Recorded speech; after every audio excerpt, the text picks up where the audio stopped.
সুবহানাহ। আল্লাহ বলেন আমি আল্লাহর কাজ নয় কোন সন্তান গ্রহণ করা। ইহুদিরা বলে উজাইর আলাইহিস সালাম আল্লাহর পুত্র, আবার খ্রিস্টানরা যে বলে ঈসা নবী আল্লাহর পুত্র। আল্লাহ বলে না না না, আমি আল্লাহর সাথে এগুলোর কোনো সম্পর্ক নাই। আমি আল্লাহ এগুলো থেকে পুত পবিত্র। জোরে কোন আল্লাহু আকবার। চিল্লায়ে বলেন আল্লাহু আকবার। বলেন আসমানের রব কে? জমিনের রব কে?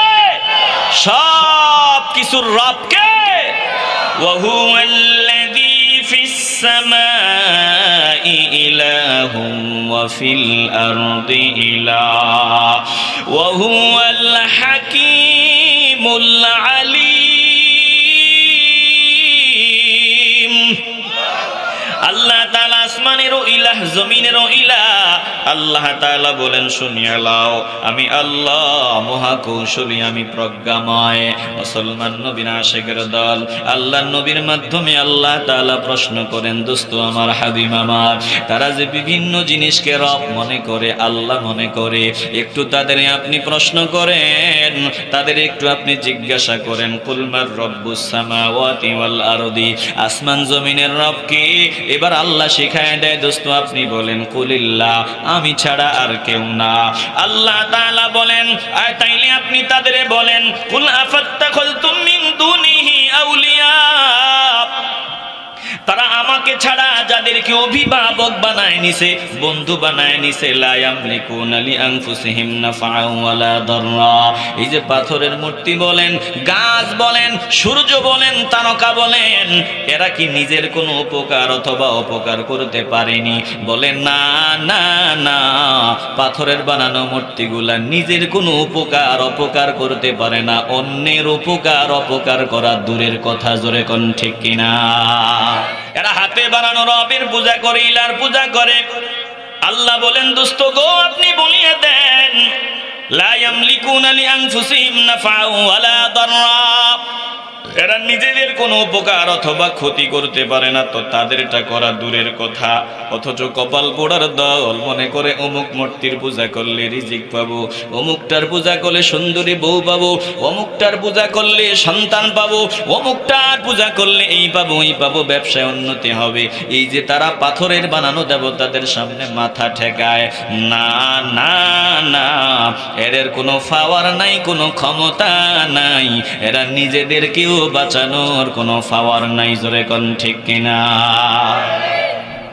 আল্লাহ বলেন, কুল হাল ইয়াস্তাউল আমা ওয়াল বাসীর আম হাল তাস্তাউইজ যুলুমাতু ওয়ান নূর। বলে দোস্ত আপনি বলেন, অন্ধ আর চোখওয়ালা কি সমান হতে পারে? অথবা আলো অন্ধকার কি সমান হতে পারে? আল্লাহ বলেন, আম জাআলু লিল্লাহি শুরাকা খালাকু কা খালকিহি ফাতাশাবাহাল খালকু আলাইহিম, নাকি তারা যাদের পূজা করে, যাদের সামনে মাথা ঠেকায়, এরা আমি আল্লাহর মতো কিছু সৃষ্টি করেছে, এমন কিছু সৃষ্টি করেছে যে আমি যেমন সৃষ্টি করি তারাও সৃষ্টি করেছে। কোনো কিছু বানাইয়া ওটার ভিতরে রূহ দিয়েছে, এমন কোনো ঘটনা তো ঘটে নাই। বলেন তো আজ পর্যন্ত জমিনে একটা পিঁপড়াও কি কেউ বানাইতে পেরেছে? আসতে বলবেন না, জবান খুলে বলেন পেরেছে? একটা পিঁপড়াও যদি কেউ বানাইতো তাইলে না আমরা সন্দেহে পড়ে যেতাম যে আল্লাহর কাজ সৃষ্টি করা, ও মুখেও দেখি একটা সৃষ্টি করছে। তাইলে জীবনের সব কিছু হবে একজনকে খুশি করার লক্ষ্যে। একটু দিল থেকে মহব্বতের আওয়াজ দিয়ে বলবেন, জীবনের সব কিছু হবে একজনকে খুশি করার লক্ষ্যে। বলেন তিনি কে? আসতে বলবেন না, জবান খুলে বলেন তিনি কে? এটা হইল ইখলাস, বলে একনিষ্ঠভাবে কাজ করা, একজনকে পাওয়ার আশায়, একজনকে খুশি করার আশায়। কলজা থেকে আবারও বলবেন তিনি কে? আল্লাহ বলেন, এই আদেশ আমি মানুষকে দিয়েছি, যা কিছু করবে শুধু আমাকে খুশি করার লক্ষ্যে করবে, ভিন্ন কাউকে খুশি করার নিয়তে করবে না, আমার কাছেই প্রতিদান পাওয়ার নিয়তে ভালো কাজ করবে, সব করবে। ওয়ামা উমিরু ইল্লা লিয়াবুদুল্লাহা মুখলিসিনা লাহুদ্দিন হুনাফা ويقيموا الصلاة ويؤتوا الزكاة وذلك دين القيمة চিল্লায়ে বলেন আল্লাহু আকবার। জীবনের যা কিছু হবে ইখলাস সহকারে হবে, একজনকে খুশি করার জন্য হবে। আবারও বলেন তিনি কে? আল্লাহ বলেন এছাড়া তাদেরকে ভিন্ন আদেশ দেওয়া হয় নাই। আমি আল্লাহ তাদেরকে এই অর্ডারই দিয়েছি, এই আদেশই করেছি, ইল্লা লিয়াবুদুল্লাহ মুখলিসিনা লাহুদ্দিন, দিনকে আমার জন্য একনিষ্ঠ করে শুধুমাত্র আমি মাওলার ইবাদত করবে, আমাকে খুশি করার জন্য সাধনা চালাবে। বলে আল্লাহ বলেন নামাজ পড়বে, যাকাত দিবে, জীবনের সব কিছু আমাকে পাওয়ার জন্য করবে। এই অর্ডার আমি আল্লাহ মানুষকে দিয়ে দিছি। জোরে কোন আল্লাহু আকবার। ওয়াযালিকা দীনুল কাইয়্যিমা, এটাই সহজ সরল দিন। দিন মানে আমার পুরা জীবন ব্যবস্থা একজন কেন্দ্রিক হবে, একজনকে খুশি করার লক্ষ্যে হবে। ইমানের আওয়াজে বলবেন জীবনের সব যাকে খুশি করার জন্য হবে। বলেন তিনি কে? আস্তে বলবেন না, জোরে বলতে হবে তিনি কে। দিল দিয়ে অনুধাবন করেন সূরা ইখলাস আল্লাহ তাআলা নাজিল করে দিলেন। বলে সূরা ইখলাসটা কেন নাজিল হয়েছে? আল্লাহর নবী রাহমাতুল লিল আলামিনের সামনে মুশরিকের দল হাজির হয়ে নবীজিরে প্রশ্ন করে, আল্লাহর হাবিবরে প্রশ্ন করে যে আপনি যে নবী দাবি করেন, আবার এক আল্লাহর ইবাদত করার জন্য বলেন, জীবনের সব কিছু একজনকে খুশি করার লক্ষ্যে করতে হবে, কথা বলেন। ছোট বাচ্চাগুলারে উঠতে দিয়েন না, বসায় রেখে। এরা উঠা বসা করলে খুব ডিস্টার্ব হয়। আপনারা কি বিরক্ত হইতেছেন? বিষয় ভিত্তিক আলোচনাই হবে ইনশাআল্লাহ। একটু দিলটা নরম করেন, দেখবেন কোরআনে মজা আছে। কি কোন কোরআনে মজা আসেনি? এই মজা তো সবাই বুঝে না। কেমনে বুঝবে যদি ভেতরে তাপ খুব বেশি হয়? যার ভেতরে তাপ বেশি 105 ডিগ্রি, গরুর গোস্ত দিলে কইব তিতা, রসগোল্লা দিলে কইব তিতা, যেটা দিবেন এটারই কইব তিতা। আর যার ভিতরে তাপ কম, স্বাভাবিক আছে, গরুর গোস্ত দিলে কইব খুব মজা, রসগোল্লা মিডা, যেটা যেই রকম বলবে ওইটা ওই রকম। কেন? বলে ভিতরে তাপমাত্রা ঠিক আছে। যার ভিতরে অহংকারের গরম, যার ভিতরে গাদ্দারি আছে, আবু জাহিল্লার রোগ, ফেরাউনের রোগ, এই বান্দার কাছে কোরআন মজা লাগবে না। যার ভিতরে মুনাফিকি, তার কাছে কোরআন মজা লাগবে না। কার কাছে মজা লাগবে? বলে যার দিল নরম, কলবটা ঠিক আছে, এই কলব যার ঠিক আছে, বান্দার কাছে কোরআন মজা লাগবে। কথা কোন ঠিক কিনা? কিছু মানুষ এমন আছে, কোরআনে আল্লাহ বলছেন তাদের দিলটা পাথরের চাইতে আরো শক্ত হয়ে গেছে। এটা বলেছেন কে? আস্তে বলবেন না, জবান খুলে বলেন কে? তো যাদের দিলটা পাথরের চেয়েও শক্ত হয়ে গেছে, তাদের কাছে কোরআনের বয়ান কি মজা লাগবে? আস্তে বলবেন না, মজা লাগবে। আল্লাহ কোরআনে বলেন মানুষের মধ্যে এমন কিছু মানুষ রয়েছে যেই মানুষের দিল পাথরের চাইতে আরো শক্ত হয়ে গেছে। আল্লাহ বলে আরে তাদের থেকে পাথর অনেক ভালো আছে, পাথর অনেক ভালো। বলে পাথরের দিকে নজর দাও, এই যে পাথর থেকে ঝর্ণা প্রবাহিত হয়, এটা এমনি এমনি হয় না। পাথরের চোখের পানি, পাথরের কান্না। পাথর আল্লাহর ভয়ে কম্পন করে উপর থেকে নিচে গড়ায়া পড়ে যায়। আল্লাহ বলেন কোন পাথর ভেঙে গেলে তা থেকে পানি বের হয়, এটা এমনি এমনি হয় না। এই পাথরগুলো একজনকে ভয় পায়। ইমানের আওয়াজে বলবেন তিনি কে? সুম্মা কাসাত কুলুবুকুম মিন বাদি যালিকা فهي كالحجارة أو أشد قسوة وإن من الحجارة لما يتفجر منه الأنهار وإن منها لما يشقق فيخرج منه الماء وإن منها لما يهبط من خشية الله وما الله بغافل عما تعملون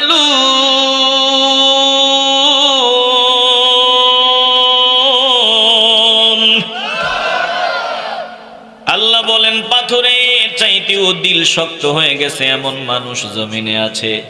বলে আরে পাথর তাদের থেকে ভালো, এমন বহু পাথর আছে ফেটে ওটা থেকে ঝর্ণা প্রবাহিত হয়, ওটা ফেটে গেলে পানি প্রবাহিত হয়, আবার উপর থেকে নিচে গড়ায়া পড়ে যায়। পাথর আল্লাহকে ভয় করে, অথচ কপাল পরা এমন বহু মানুষ আছে আল্লাহর কালাম তেলাওয়াত হয় তার দিলটা ঘামে না, দিলের ভিতরে ঢুকে না। বলে কোরআন তেলাওয়াত শুনতে মন চায় না, আল্লাহর বাণীগুলো শুনতে মন চায় না। এটা এমনি এমনি হয় না, বুঝতে হবে বান্দার দিল পাথরের চাইতে আরো কঠিন হয়ে গেছে। জোরে কোন ঠিক কিনা? একটু হৃদয় দিয়ে উপলব্ধি করেন সূরা ইখলাস।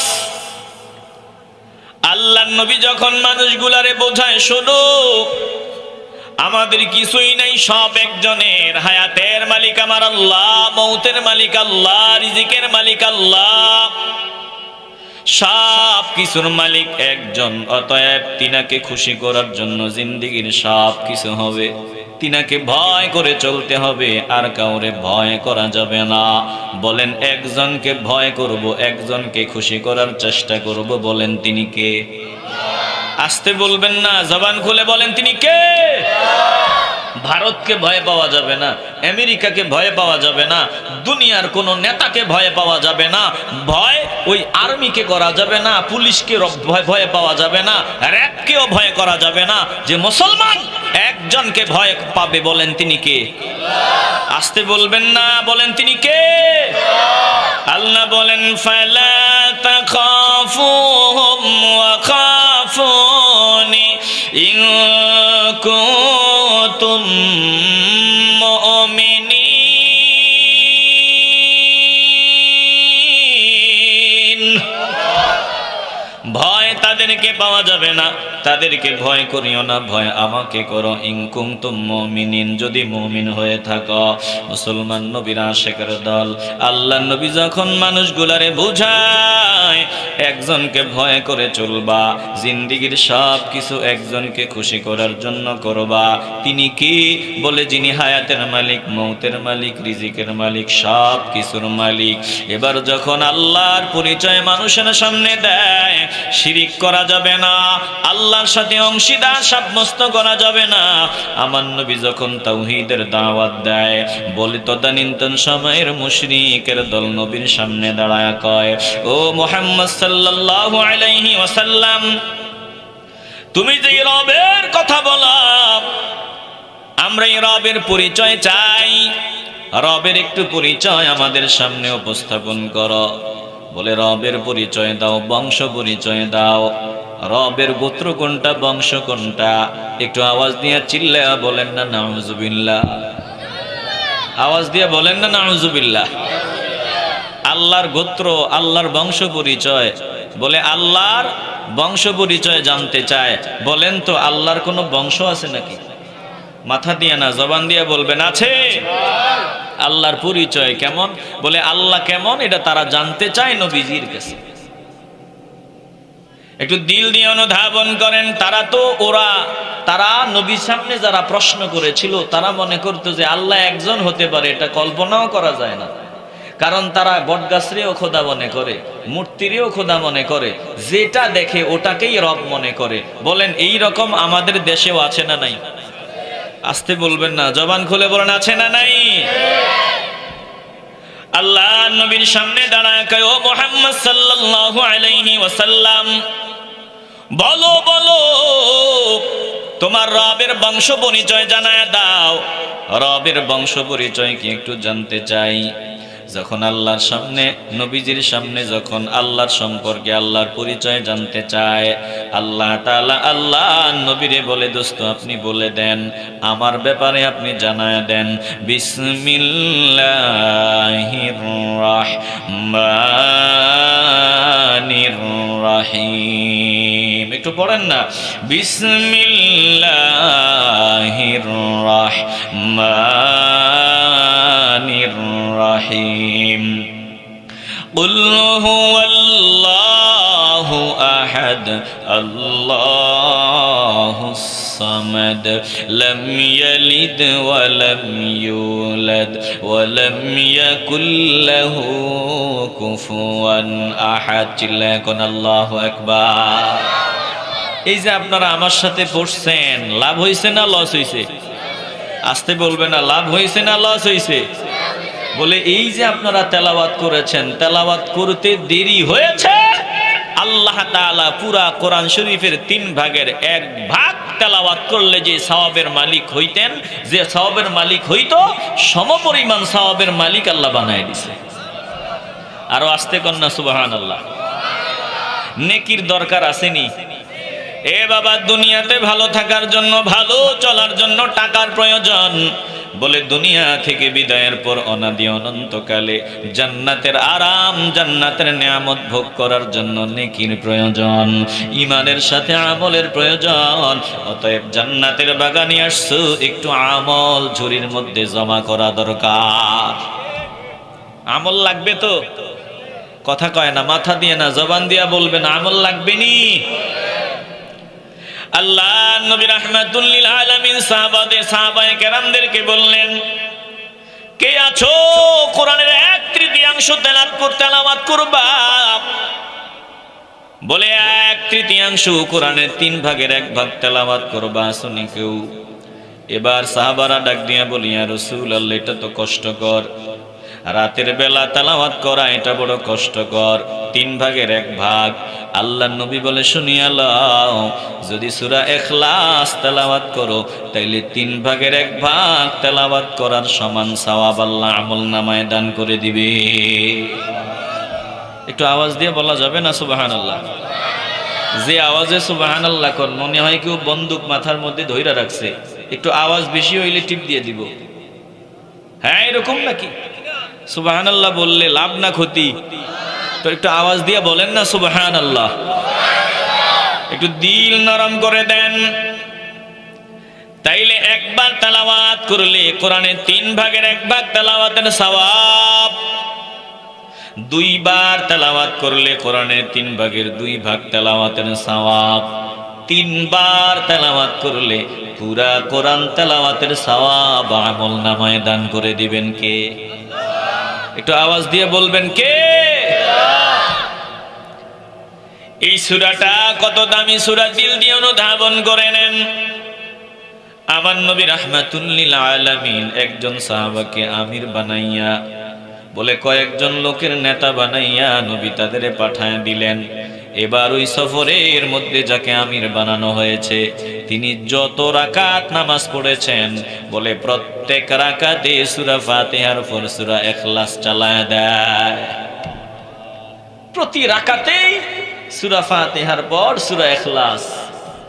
আপনাদের মসজিদের মিয়া সাহেব, ইমাম সাহেব যদি ফজরের নামাজে সূরা ফাতিহার পরে ইখলাস, দ্বিতীয় রাকাতেও ইখলাস, এরপরে যোহর আসর তো আর শোনা যায় না, মাগরিবের নামাজেও সূরা ফাতিহার পরে ইখলাস, এরপরে সূরা ফাতিহার পর দ্বিতীয় রাকাতে ইখলাস, এশার নামাজেও সূরা ফাতিহার পরে ইখলাস, এইভাবে 3 ওয়াক্ত নামাজে প্রকাশ্যে তেলাওয়াত করা হয়, আওয়াজ করে তেলাওয়াত করা হয়। যদি প্রতি রাকাতে সূরা ফাতিহার পরে ইখলাস তেলাওয়াত করে, আপনারা ইমাম সাহেবরে তো রাখবেন না। কথা কয় না? একটু দিল দিয়ে অনুধাবন করে নেন, একটু হৃদয় দিয়ে উপলব্ধি করে নেন। এটা উচিত না, এটা ঠিকও না। প্রত্যেক রাকাতে একই আয়াত তেলাওয়াত করা এটা উচিত না। কিন্তু এই সাহাবাকে আল্লাহর নবী পাঠাইলেন, তিনি প্রত্যেক রাকাতে সূরা ফাতিহার পর সূরা ইখলাস। সাহাবায়ে কেরামরা তাকে অনুরোধ করে বললেন, আপনি এটা করিয়েন না, আপনি অন্যান্য সূরা তেলাওয়াত করেন, সব সময় শুধু সূরা ইখলাস পড়েন, এটা করেন কেন? এবার তিনি ডাক দিয়া বলে, আমারে ইমাম হিসাবে সামনে দাও না দাও, আমি এই সূরা তেলাওয়াত করবই, এই সূরা পড়বই, এই সূরা তেলাওয়াত করা আমি ছাড়তে পারবো না। জোরে কোন আল্লাহু আকবার।